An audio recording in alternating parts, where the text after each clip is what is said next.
नमस्कार, आप देख रहे हैं सी न्यूज भारत और मैं हूं आपके साथ अंजलि शुक्ला। वक्त हो गया है राजस्थान बुलेटिन का। राजस्थान बुलेटिन में बात होगी बारां की, जहां ट्रैक्टर और बाइक की आमने सामने टक्कर में बाइक सवार पुरुषोत्तम बंजारा की दर्दनाक मौत हो गई। साथ ही बात होगी झालावाड़ की, जहां अमर शहीद पवन प्रजापत की प्रतिमा के अनावरण कार्यक्रम में उन्हें श्रद्धा सुमन अर्पित की गई। ऐसी तमाम खबरों पर विस्तार से करेंगे चर्चा। बारां जिले के केलवाड़ा क्षेत्र के जलवाड़ा के पास ट्रैक्टर और बाइक की आमने सामने टक्कर में बाइक सवार पुरुषोत्तम बंजारा की दर्दनाक मौत हो गई। हादसे के बाद अस्पताल में बड़ी संख्या में बंजारा समाज के लोग एकत्रित हो गए और मृतक के परिजनों को उचित मुआवजा दिलाने की मांग को लेकर प्रदर्शन शुरू कर दिया। बताया जा रहा है कि मृतक अपने परिवार का एकमात्र कमाने वाला सदस्य था और उसकी 3 बेटियां हैं। घटना की सूचना पर नाहरगढ़ थाना पुलिस मौके पर पहुंची और थाना अधिकारी कमल सिंह ने ग्रामीणों से समझाइश कर स्थिति को शांत कराने का प्रयास किया। वहीं आरोपी चालक की गिरफ्तारी और मुआवजे की मांग को लेकर लोगों में आक्रोश बना हुआ है। बारां से सीनू संवाददाता इमरान खान की रिपोर्ट। खबर बारां से है, जहां अखिल विश्व गायत्री परिवार की अखंड ज्योति के शताब्दी वर्ष के उपलक्ष्य में विश्व शांति, पर्यावरण शुद्धि तथा क्षेत्रवासियों के सुख समृद्धि और आरोग्यता की कामना को लेकर स्थानीय गायत्री शक्तिपीठ द्वारा संचालित 100 दिवसीय अखंड दीप यज्ञ का श्रद्धा और उत्साह के साथ समापन किया गया।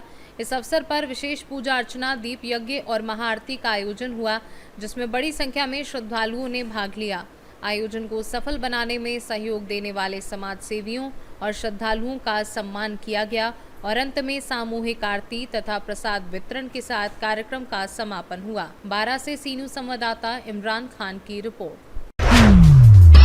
मनोहर थाना विधानसभा क्षेत्र के ग्राम खाड़िया मील असनावर में अमर शहीद पवन प्रजापत की प्रतिमा के अनावरण कार्यक्रम में उन्हें श्रद्धा सुमन अर्पित किए गए। इस अवसर पर कहा गया कि मातृभूमि की रक्षा के लिए अपना सर्वोच्च बलिदान देने वाले शहीद पवन प्रजापत का साहस, शौर्य और राष्ट्र के प्रति समर्पण सभी के लिए प्रेरणा स्रोत हैं। उनका बलिदान केवल परिवार या क्षेत्र का नहीं, बल्कि पूरे राष्ट्र का गौरव है। कार्यक्रम में शहीद परिवार का सम्मान कर उनके त्याग और समर्पण को नमन किया गया तथा ये संदेश दिया गया कि ऐसे वीर सपूतों की गाथाएं हमेशा देशभक्ति और राष्ट्र सेवा की प्रेरणा देती रहेंगी।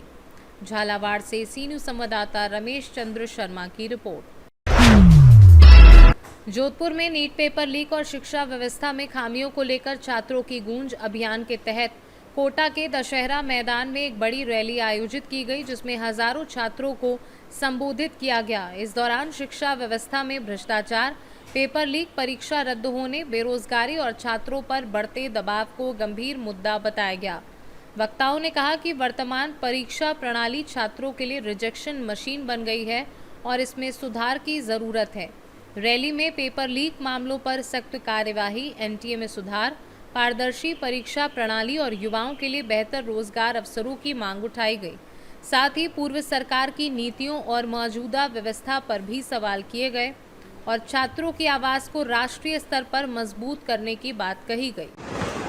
प्रोग्राम में हमारे दोनों शहर और ग्रामीण के अध्यक्ष माननीय गीता वर्मा ओमकार वर्मा जी, करण सिंह जी उचाड़ा साहब, राजेंद्र जी सोलंकी साहब, कुंती देवड़ा जी, मनीषा पंवार जी, महेंद्र बिश्नोई जी, शहजाद खान जी, उमेश सिंह जी, हीरालाल जी, प्रशांत जी, विजयलक्ष्मी जी और सभी हमारे कांग्रेस के और ग्रामीण और जोधपुर शहर के सभी प्रबुद्ध कांग्रेस के प्रत्याशी, कांग्रेस के विधायक, जो पत्रकार बंधु, अभी 17 जून 2026 को कोटा के दशहरा मैदान में माननीय राहुल गांधी जी ने छात्रों की गूंज का एक प्रोग्राम किया था। उनका उद्देश्य, इस प्रोग्राम के पीछे सबसे बड़ा उद्देश्य उनका ये था कि आज की जो शिक्षा प्रणाली है और जो शिक्षा प्रणाली का जो व्यावसायीकरण जिस प्रकार से हुआ है और जिस प्रकार से कंपटीशन एग्जाम्स होते हैं और उसके अंदर बच्चे और बच्चियां कितने लोग बाग इन संस्थानों के माध्यम से लूटे जाते हैं और भ्रष्टाचार, चाहे वो स्कूली शिक्षा हो, चाहे वो कॉलेज की शिक्षा हो, चाहे किसी भी प्रकार की शिक्षा हो, इस शिक्षा के अंदर भ्रष्टाचार अपनी चरम सीमा के ऊपर है। सरकारें इसके ऊपर कोई ध्यान नहीं दे रही है।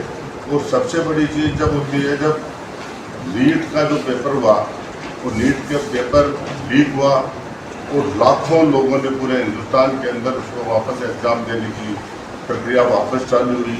इसके तहत एक बच्ची ने सुसाइड भी किया। इस बात को देखते हुए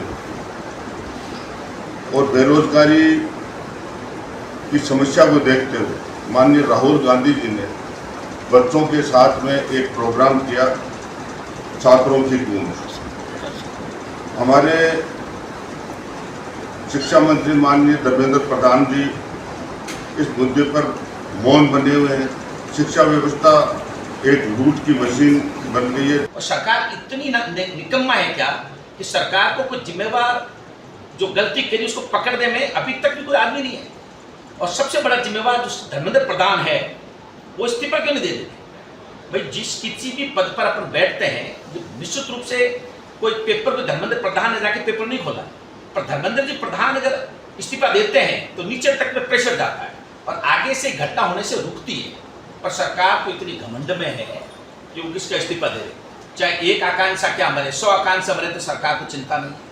तो आपके मार्फत में बात पहुंचाना चाहता हूं कि भाई जो जिम्मेवार आदमी है, कोई तो जिम्मेवार होगा इसका, कोई धर्मेंद्र प्रधान तो है ही, उसके अलावा जो अधिकारी जो कर्मचारी इस पर जिम्मेवार है उसके खिलाफ कार्रवाई करनी चाहिए। और सरकार का एक कायदा होता है कि एक आदमी को सजा देने का मतलब नहीं कोई एक बार कोई गलती करी रुक जाए, सजा ऐसी मिलनी चाहिए कि फिर कोई वापस ऐसा करने से आदमी भयभीत हो गए। जोधपुर से सी न्यूज संवाददाता आनंद शर्मा की रिपोर्ट। फिलहाल राजस्थान बुलेटिन में इतना ही। देश और दुनिया की तमाम बड़ी खबरों के लिए देखते रहें सी न्यूज भारत।